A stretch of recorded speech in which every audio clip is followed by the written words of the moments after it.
There are so many small businesses out there that still refuse to take that step, that high road of adaptability. This game is not about ego. This game is not how you feel. This game is not how uncomfortable you feel when it comes to branding or marketing.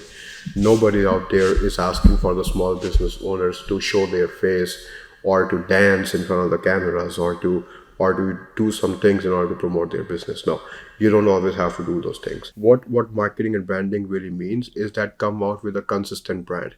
Now there are some small businesses who have really succeeded at in these things. If you have a website, you have a logo, you have a branding in store and off an outside store. Now check this out. Google, everybody loves Google search. Everybody is completely aware about Google search. Some people only search whatever they want to search on Google. Now for marketers, for branding people, Google have offered two things. One is off page and one is on page. Now Google search is a Google search on the same platform, which is online in the internet. However, what off page and on page means is that in on page, people will optimize your website.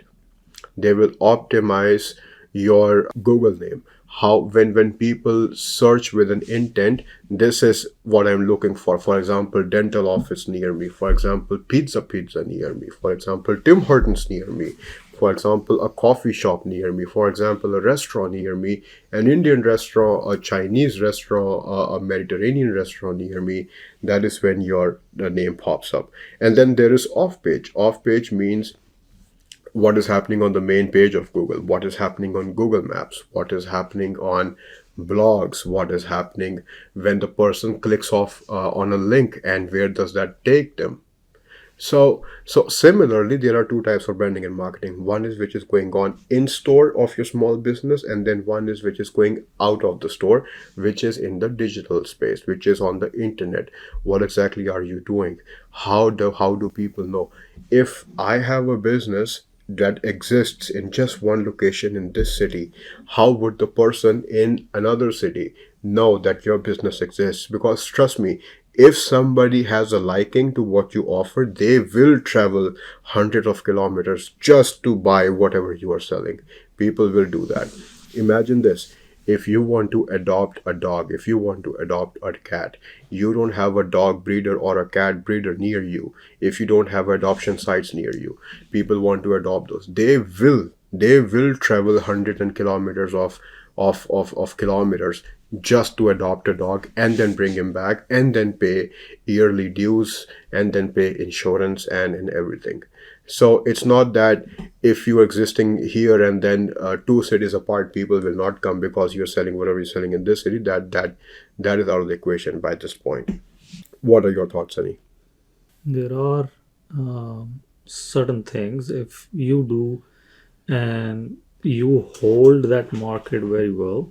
For example, it could be, say, you have a company and you provide services in laundry, and you have 10 laundromats in the area. All of them are servicing the same area, same within 5-10 kilometers of a distance, same hotels, restaurants, public schools. So your customer base is all the same. In that scenario, you'll need to think as to what your other competitors are not actually doing that could benefit the customer. You're coming from a point of view where you are considering yourself as a customer and thinking, okay, this business is doing that business is doing this, my business is doing this particular activity. How can I, as a customer who lives 10 kilometers far out, who has business number B in the nearby, would still think about my businesses which is 10 kilometers out? It could be, say, maybe rest of the businesses are providing in-house laundry, and their value is comparatively the same as you, but they do not provide folding services. You can discount the folding services for the first month. I'm just saying an example. It could be something else. You could say, I will deliver to you. You could add on the service. There could be a surcharge that you do. That's a different story. You can add the services on top of what your premises is selling, and then add things on top.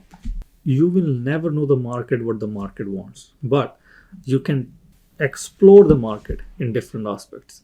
You can innovate in your own markets, see what works, what doesn't work, see what clients are looking to get, have some customer reviews, have some customer surveys, see if I have 50 clients, what those 50 clients are expecting from you, what things can you improve in your own facility that could benefit them, what things are they looking towards to have from you.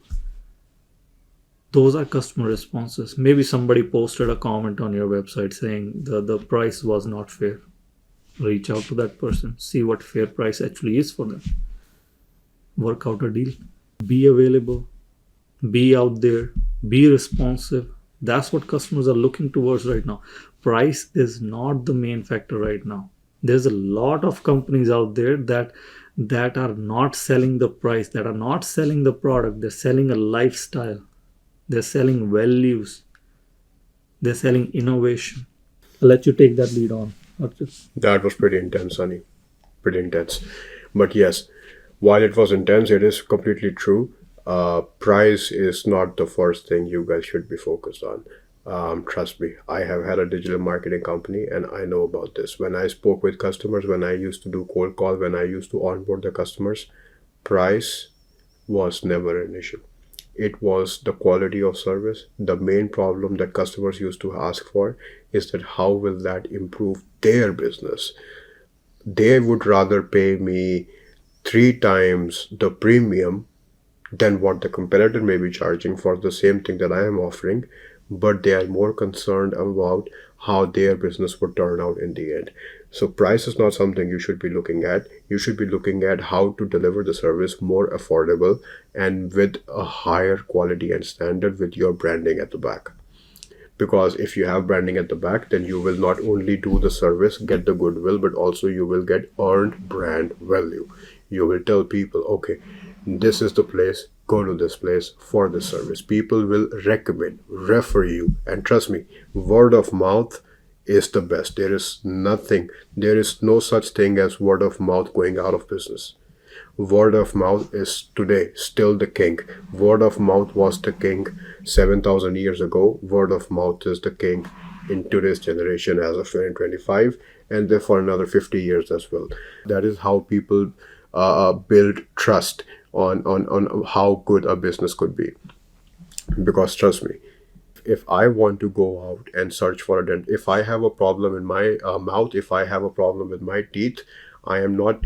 I would rather go on Google or I would rather ask my friend if they can refer a good dental office for me because there are so less such a few dental offices out there that are marketing themselves in such a way where I might feel comfortable. Okay, just the mere existence of dental office would not convince me if I should go there and get my teeth checked up.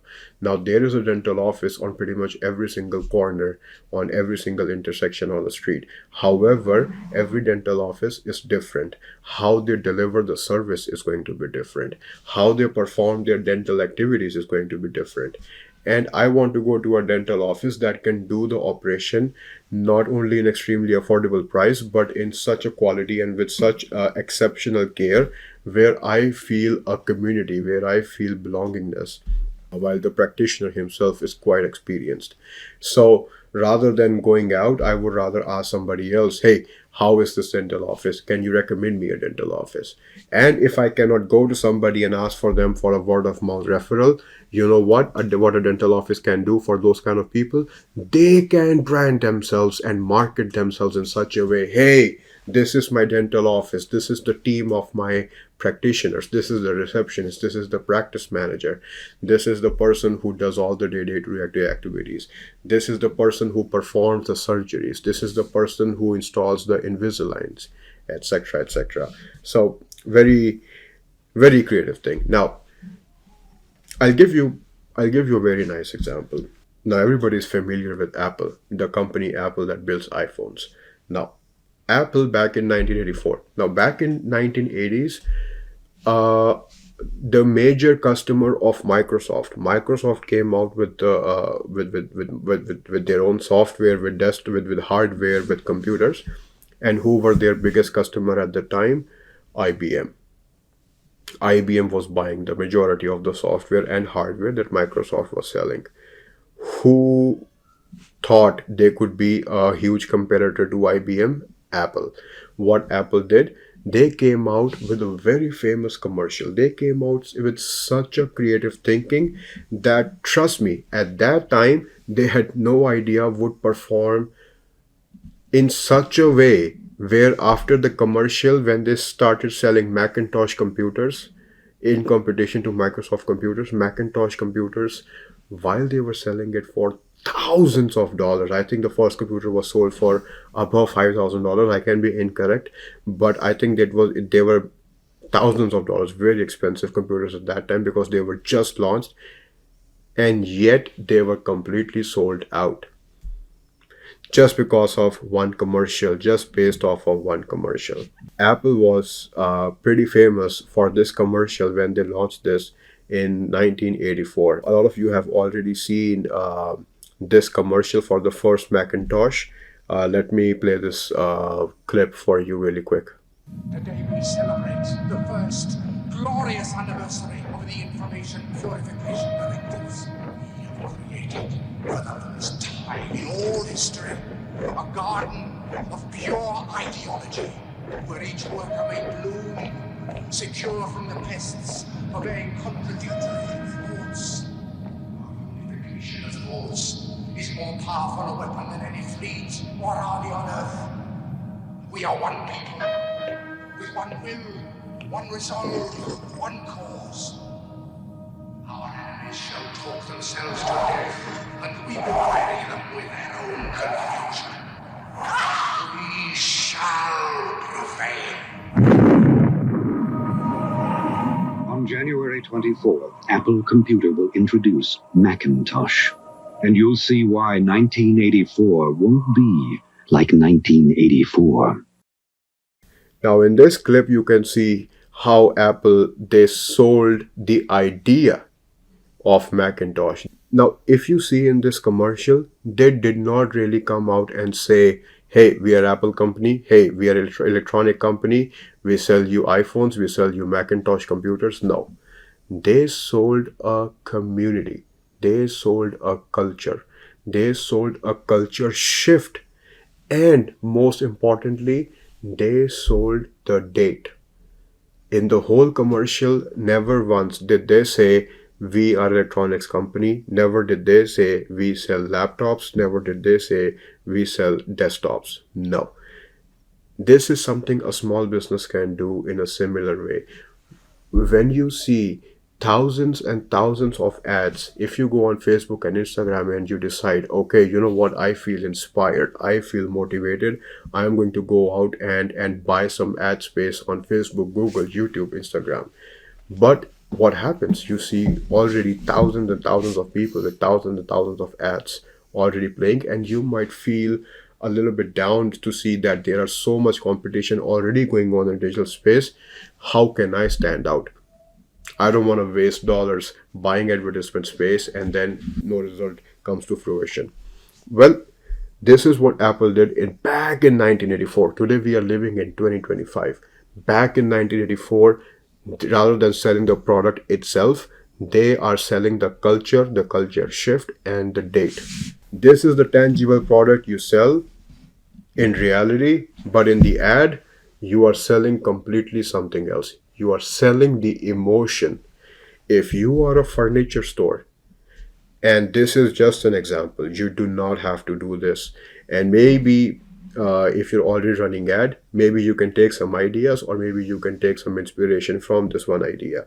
Now I used to do some digital marketing, so I have some idea. Furniture store can sell the emotion on these reel platforms, YouTube shorts or some YouTube clips or some Facebook reels.